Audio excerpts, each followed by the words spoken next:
Welcome to Tuesday Lunch and Learn. I'm James Shore. Every week we choose a software engineering topic, come up with a challenge related to that topic, and then solve it live on stream. And this week we're looking at Nullable Output. I'll explain what that is in just a moment. If you'd like to follow along with today's episode, you can check out the code at github.com/jamesshore/livestream. You're looking for this tag right here, 2020-08-04. As always, your questions and comments are very welcome. Go ahead and put them in the chat, and I will take them as we go. And we'll also have time at the end for more if there are any. All right, let's talk about Nullable Output.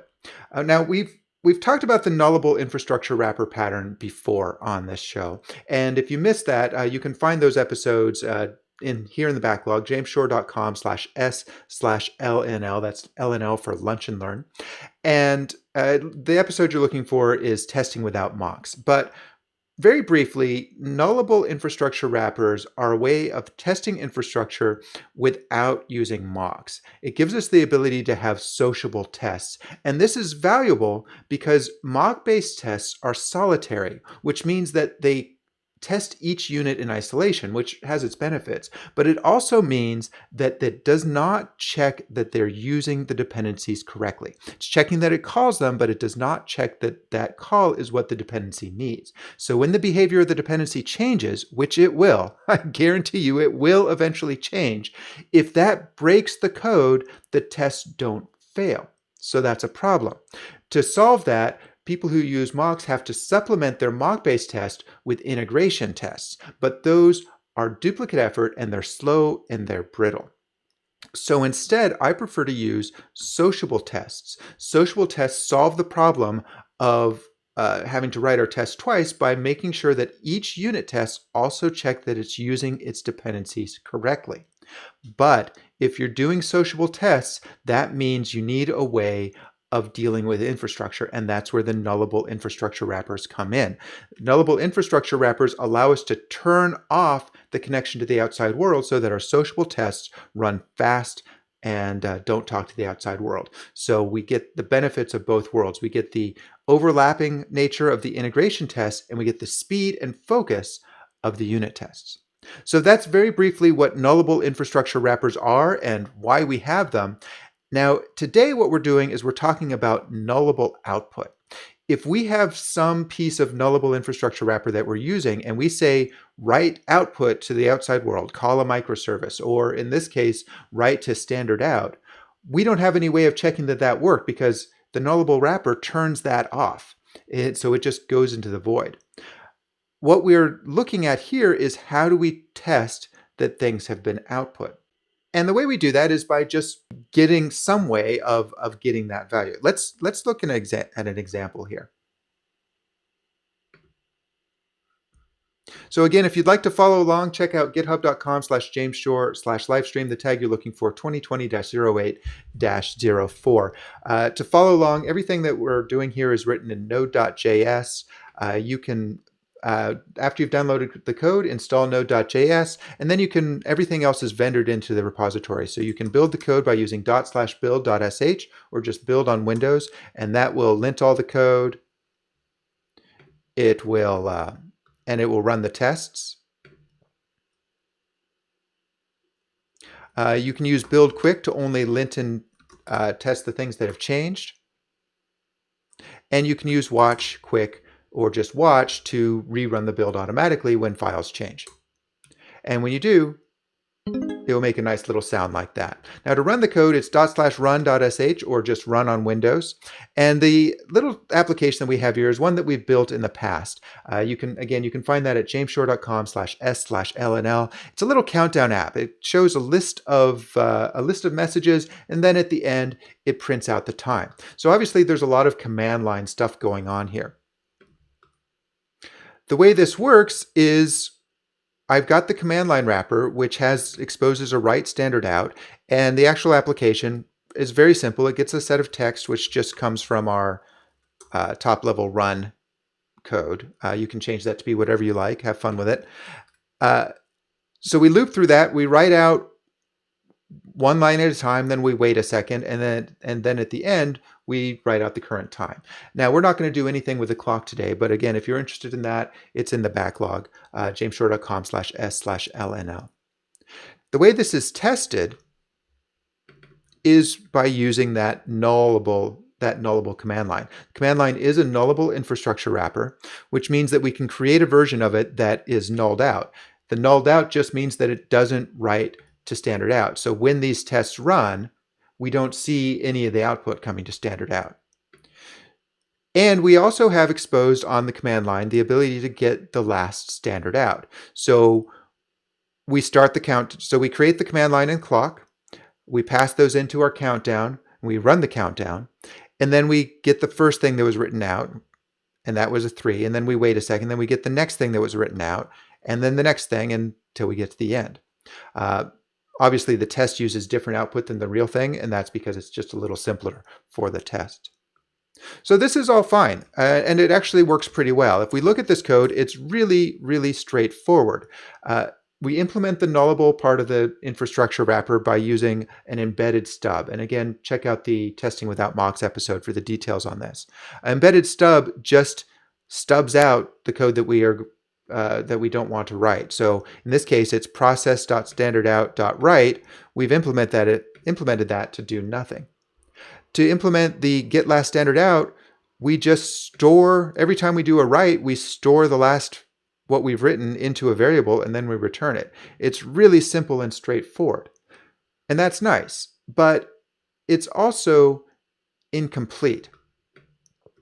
Let's say that we wanted to have our countdown app not wait a second before it wrote out the last line. So right now it prints out a line, waits a second, prints out a line, waits a second, and so forth. Writes out the current time is, and then waits another second. What if we wanted this to write the last line and the time all together? How do we test that? Well, right now it's testable because we get last standard out, then we wait a second. But if we're not going to wait a second, now we're calling get last standard out twice. But it's not going to be a different value each time. Let me show you. So we'll say that if I is less than text.length -1, we'll wait a second, otherwise we won't.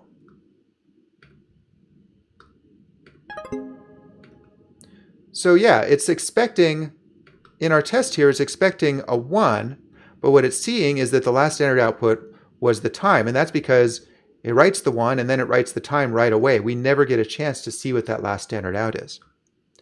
So that is the challenge that we're looking at today. We've looked at nullable output in the past, but we've done this very simple and sort of naive approach of get last standard out. And that works in a lot of cases, but it doesn't work in all cases. So how do we deal with testing multiple writes to standard out? And specifically, what we're going to do is we're going to modify our countdown to not pause before writing the current time. But how can we test that? Well, a naive approach would be to just store the data off into an array. Right now, we're storing the last output into a variable. Why not store it into an array? And I'll go ahead and demonstrate that. So we'll say all standard out. And here we'll push the text into that array, and then I'll add a get all standard out. We can return this dot all standard out. And then over here in our test, we can say assert.deep equal command.get all standard out, and we'll expect a 1 and the time. And I think that will work if I use the right variable name. Oh, I forgot. Of course, it's all standard out, so it's going to have the 3 and the 2 in there too, isn't it? Okay, that works. We're all good, right? Well, no, we're not. Because, of course, what we're doing now is we're storing every single write to standard out into a variable. And over time, that's just going to accumulate. It's going to get more and more. We have a memory leak here. And let me prove this to you. Let me open up our command line test.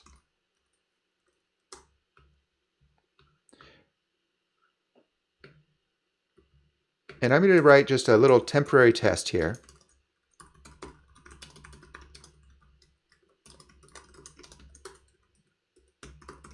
And we'll only run this. So we'll create a command line. And then let's write to that command line, a large amount of data. Let's write 10 mebibytes of data. I find that. So megabyte, of course, is 1,000, but mebibyte is 1,024. And so when you're dealing with memory, you're often dealing with mebibytes instead of megabytes, but I cannot pronounce that word to save my life. All right, so if we wanted to get 10 mebibytes, the way we do that is, let me look at my cheat sheet here. We can allocate a buffer, which is 10 times 1024 times 1024. I said that a mebibyte was 1,000, megabyte was 1,000, and mebibyte was 1,024, but of course that's not correct. That's a kilobyte and kibibyte. A mebibyte would be 1,000. It's 1,024 by times 1,024, whatever that is. So, and let's not just write this out once. Oh, and we're going to need to fill it with some random data so we don't end up having the same buffer over and over again. And let's not just do this once, let's do it 50 times so that we have 500 mebibytes.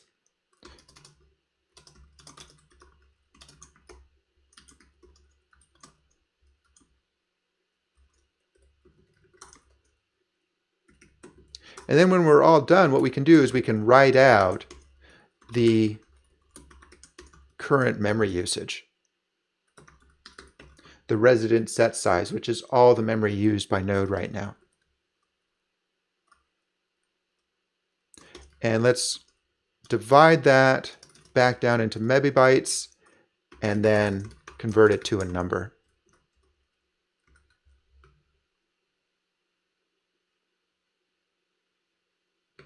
So that's that's taking its sweet time.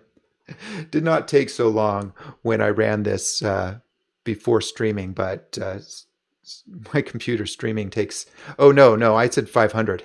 That's not what I want to do. I want to do 50.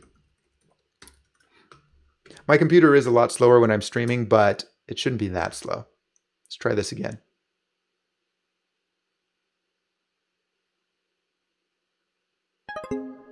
Okay, there we see it. There's our 541 megabytes of data. Let me go ahead and set a timeout on this.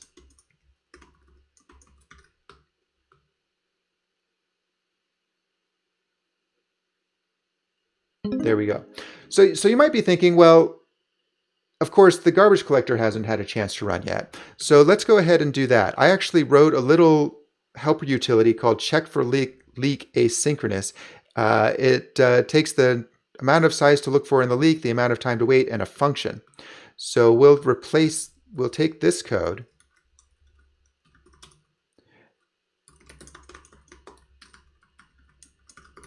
and we'll say that we're looking for at least 256 megabytes of memory. We'll wait for 15 seconds and we'll run this code.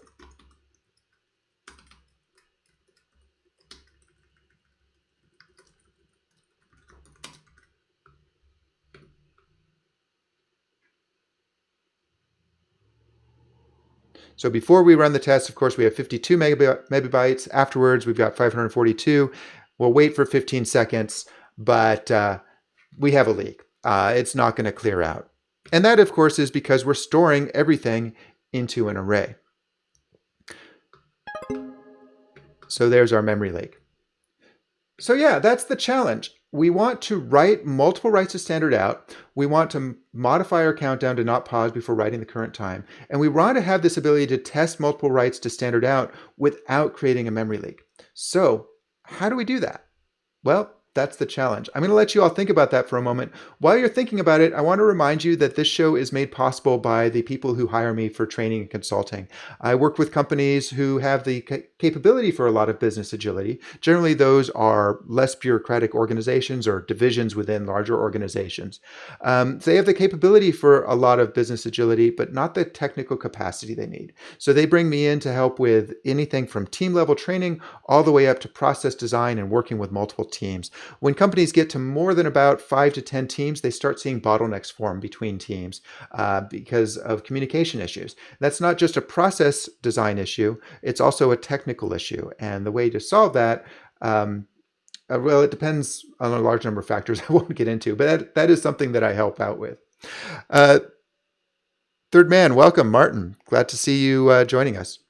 Anyway, if you'd like to take advantage of if you'd like to join this group of fine people and hire me for training or consulting, please send me an email, jshore@jamesshore.com, or visit me on the web. I also welcome tweets from anybody for any reason. I particularly love to hear about what you'd like to see on future episodes of this show. Go ahead and send it to me at jamesshore. All right, back to our challenge. We want to test multiple writes to standard out. We want to do it in a way that doesn't leak memory. How do we do that? Well, the basic solution here is rather than storing everything out, what we're going to do is we're going to emit an event when a write happens. That way the caller can manage for themselves what memory they're going to use and when they're going to listen for an event. And we can make that more convenient by abstracting that event handler. So let me show you how this works. So back in our command line, I'm going to take out the all standard out memory leak. So that just is no good.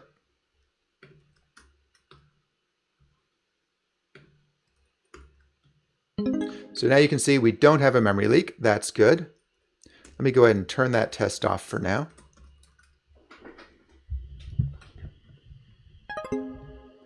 And I'm going to comment out this code for now.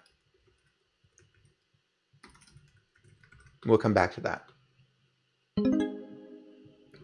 So rather than storing our data into a variable, what we're going to do is we're going to send an event whenever the write happens. And I'm going to do this test driven. I'm going to say that it emits an event when output occurs. So we'll create a command line.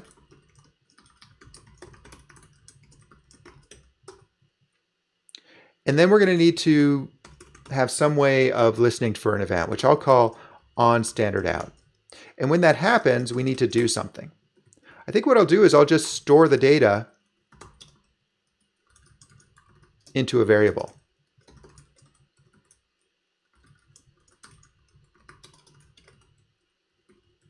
So we want that event to give us the actual text that was output, which we'll do that way.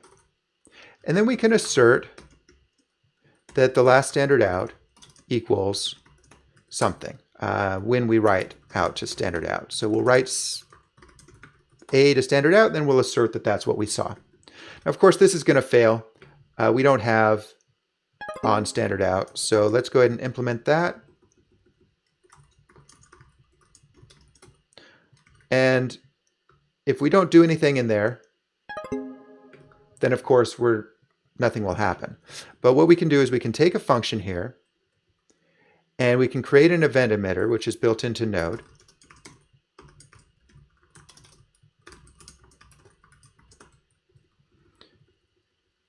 And initialize it here.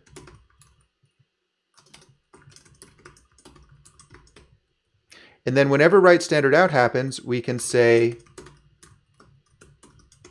we'll emit the standard out event with the text.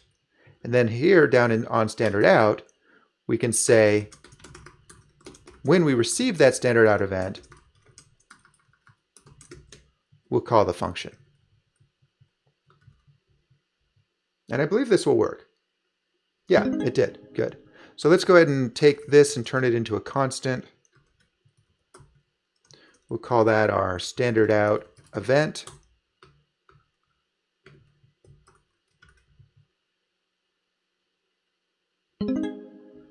So far so good. we still have a little tiny memory leak here, and it's not one I can easily prove. But because we are listening for the on standard out, but we're never turning that off, every time we listen, we're going to get a new tiny bit of memory consumed by that. It's not actually a problem in our tests because our tests are going to garbage collect the command line and it's going to disappear.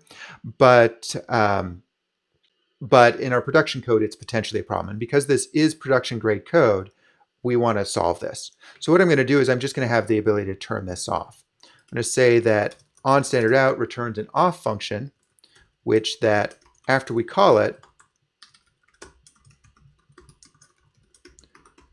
causes the event emitter to stop working. So even though we write A after we call, or even though we write B after we call off, we're still going to see A as our last standard out. Of course, off is not a function.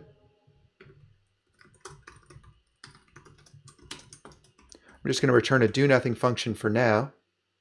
Now we can see that it's failing the way we expected. We got B because our event emitter is still triggering, but we expected it to not. So we can resolve this by returning a new function that just calls off on our event emitter, and I believe that will work. And it does. So there we go. So that's all it takes to use an event emitter. Let's go ahead and see what this looks like in practice. Here in our code, we're going to need to listen for the events. We're going to have some way of accumulating the output into a variable. So I'll set up an array, and then I'll ask our command line on standard out to take that text and push it into our array. And then we should be able to assert that our output is equal to 1 and the time. Only 1 and the time because we're doing it here at the end.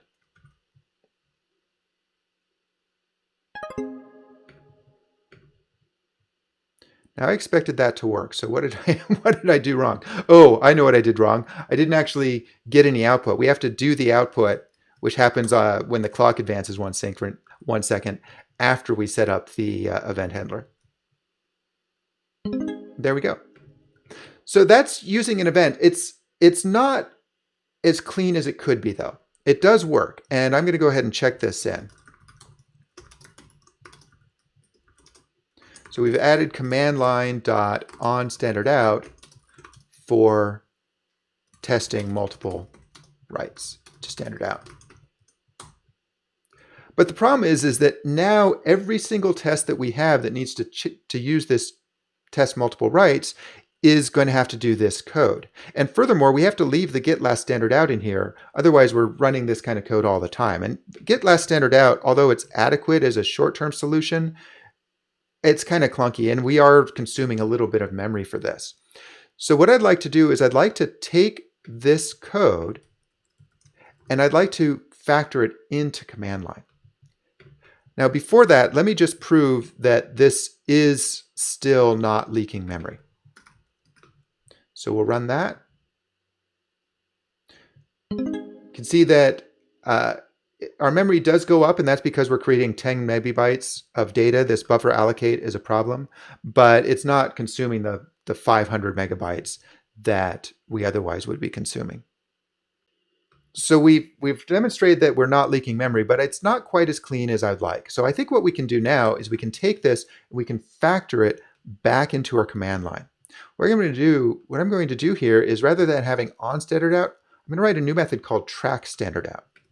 Let me show you what I mean by that. I'm going to turn this off.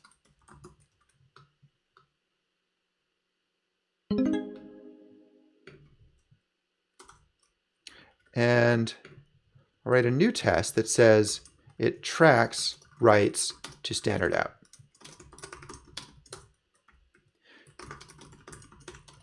It starts off the same. We're going to create a null command line. We're creating a null command line because we could create a real command line, but that's a much more complicated code because you have to use a helper file. The code is exactly the same no matter whether we're using null or not. So I'm just using a null here because it's simpler. So anyway, we're going to create the command line. Then we're going to track the command lines standard out. And we'll have that return the output. So it's basically going to be doing this right here. Then I'll write something to standard out and assert that the output has that value in it. Now, of course, this is going to fail. Track standard out doesn't exist. Output isn't defined either. There, track out standard out is not a function. So let's go ahead and make a track standard out. Right now, that's going to return undefined. So what we need to do is basically take this code and put it into here. We'll make an output, and then we will listen for standard out and push new text onto that output, and then we'll return the output.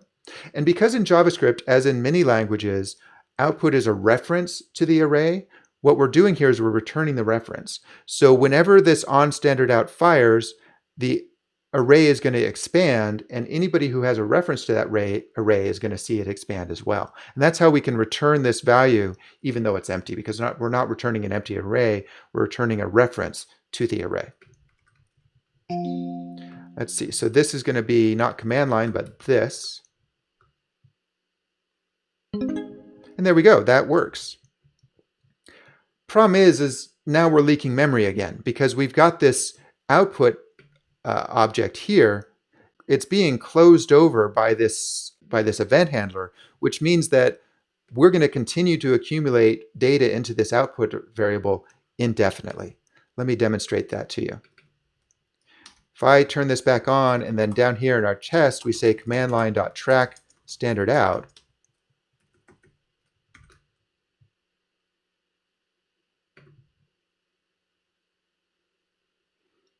We see that again, it's expanded by 500 megabytes, and no matter how long we wait, it's not going to garbage collect that.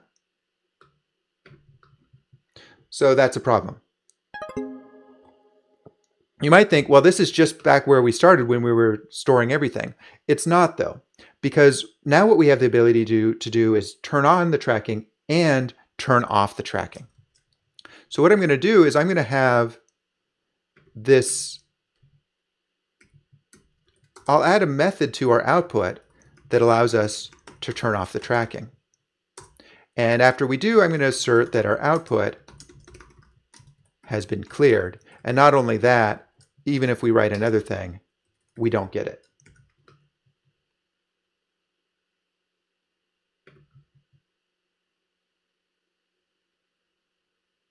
Okay, let me turn off the, that's not implemented yet, so let me turn off the leak checker. Try that again. Okay, so output.off is not a function. Now, in another language, you're probably going to return an object, maybe an instance of a private class that you've got in this command line class. But for us in JavaScript, we actually have the ability to add methods to an array, and that's what I'm going to do. I'm going to say the output.off is equal to a call to equal to a function, and what I'll do is I'll take the off that we get from calling this.standardout, and I'll run that. And I won't only do that, I will actually clear out the array. I'll set the array to length 0, which will truncate the array in JavaScript. If I do that, our test should pass. And now I think that our leak checker will see that we don't have any memory leaks. Now it takes a little while for the garbage collector to run. And when I rehearsed this, it did garbage collect it, but now that I'm running the streaming software, I don't know if it's going to catch it in time. Guess we'll find out. No, let's give it a little more time. Oh, well, you know what the problem is here. I never called off. So let's say we've got our output here, and then after we're done, we'll turn off the tracker. Hopefully that will cause the the garbage collection to kick in. Yep, there it is, right there. Didn't take hardly any time at all. I'll turn this back down. Perfect. So that's that's the difference between just storing everything indiscriminately and using this tracker. Now we have the ability to turn it on and off.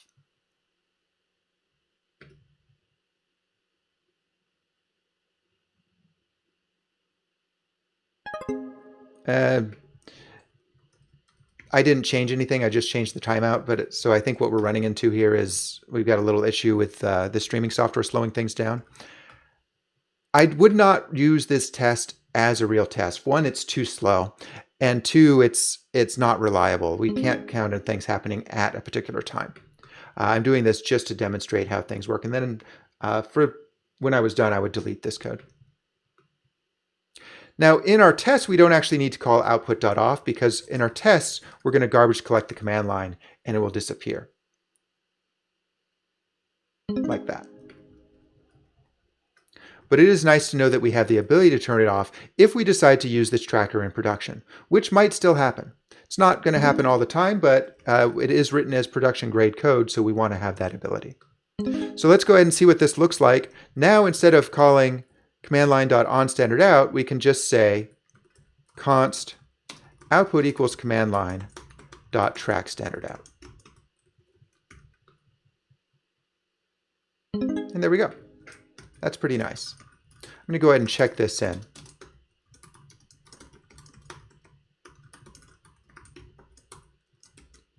So this is pretty good, but I think we can go one step further and we can actually get rid of this get last standard out because now we've got this nice ability to track things. The problem is track standard out actually tracks everything. If I put this up here, now what we're going to see is that the output is equal to 3 and 2 and 1. But really what I want to assert on is just the most recent output. Let me show that to you.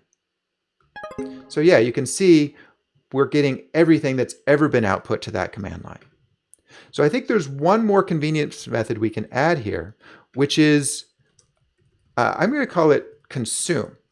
And what that's going to do is that is going to read off the current contents of the output and erase the array for the next read.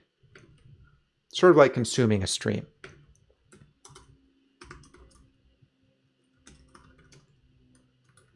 So let me go back up here. We'll say that standard out tracker allows output to be consumed. So we'll need a command line. We'll need to track the output, write the output, and then we'll assert that output.consume is equal to A. And then we'll write some more output and assert that output.consume is equal to B without the A. Now this is going to fail. We don't have a consume. I can come into here and say output.consume equals a function, but I'm not going to implement it just yet. So you can see how it's working currently. Oh, but we do want it to return the array. Okay, so there you can see it is the consume, because it's not erasing the array, we're getting the A in there that we don't want. So here we're getting A and here we're getting A and B. We just want it to be B. So we just want to erase this. So we're going to do output.length equals 0 again. But of course, if we do that, now the output is nothing. So we're going to have to copy it. So the result is going to be a copy of the output, and then we'll return that result. And there we go. And here we can deduplicate a little bit by saying that when we turn it off, we consume the output as well.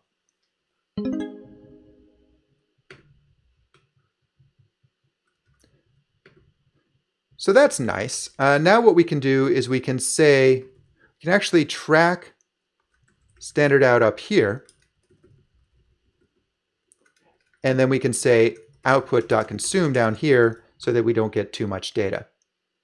In fact, what we can do is we can say here, output.consume equals 3, except it'll have to be deep equal.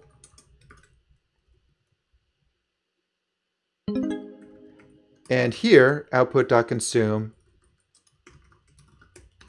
is going to equal 2. And the nice thing about this is get last standard out, since it only gave you the last thing, there was actually possible to be some bugs in there where you had multiple outputs but that were wrong or that you didn't want at all, but you were only looking at the last one. Now we're looking at everything that's been output since the last time we checked it. And now we don't have to, this consume is redundant, so this should all work.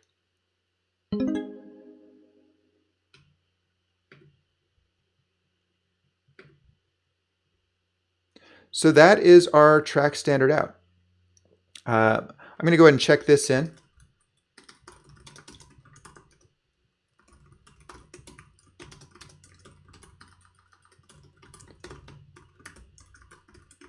We've added output.consume. Now I think we can clean this up a little bit. We don't need get last standard out anymore. So let me go ahead and take that test out.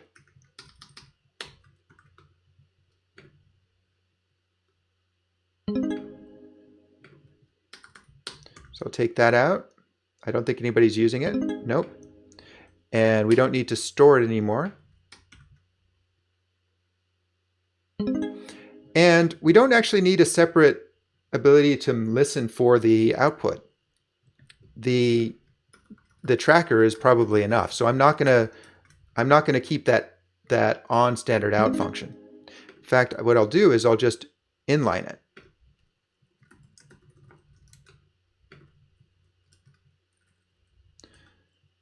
I don't think I can do the automatic inline here. Let's see. Yeah, no, unfortunately not.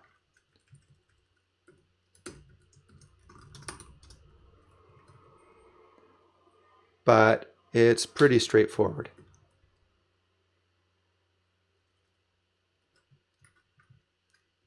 I think the main thing here is I need to put this function. Oh, I guess we'll need to have some way of, we'll need to take this function and turn it into a variable.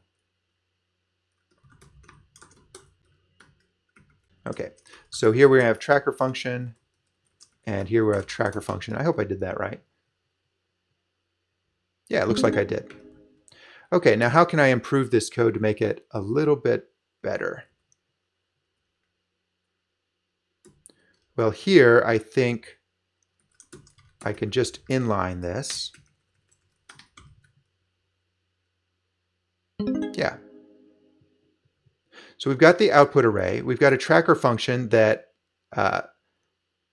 takes some text and pushes the output onto the array. When we get an event, we run that tracker function, and when we stop listening for the event, we stop that function. So yeah, I think that's pretty good. And that is our code. That is how we can manage, that's how we can deal with null output and responding to multiple null output. So again, what we wanted to do here is we wanted to test multiple writes to standard out, and we wanted to do that without leaking memory. And what we did was the key idea here is to emit an event when the output happens. And that was really all we had to do, but to make it nicer, we made this track method that returns an object with data and helper methods, and then we simplified the checks by providing a consume to read the data and clear the output for the next check. Let me go ahead and check in what we've got. I will be uploading this in after the end of the stream with the tag 2020-08-04-end. So what we've done here is we've removed unneeded output monitors from command line.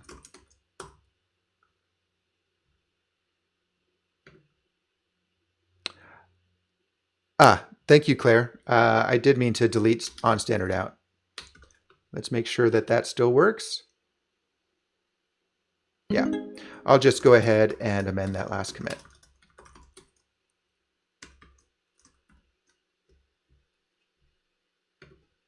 All right, so that's the technique. I have time for additional questions and comments if there are any. I'll take those in just a moment, so go ahead and put them in the chat.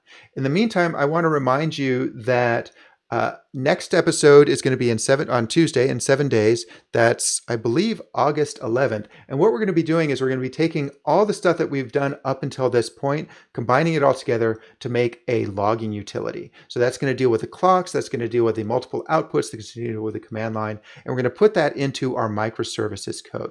Now, I was planning on doing the logger today, but this ended up being complicated enough. I decided to push that off until next week. And I also wanted to remind you that if you liked what you saw today, you can hire me by sending me an email, jshore@jamesshore.com. Happy to set up a free consultation. I can set up a private cohort for you for doing training or other sorts of consulting.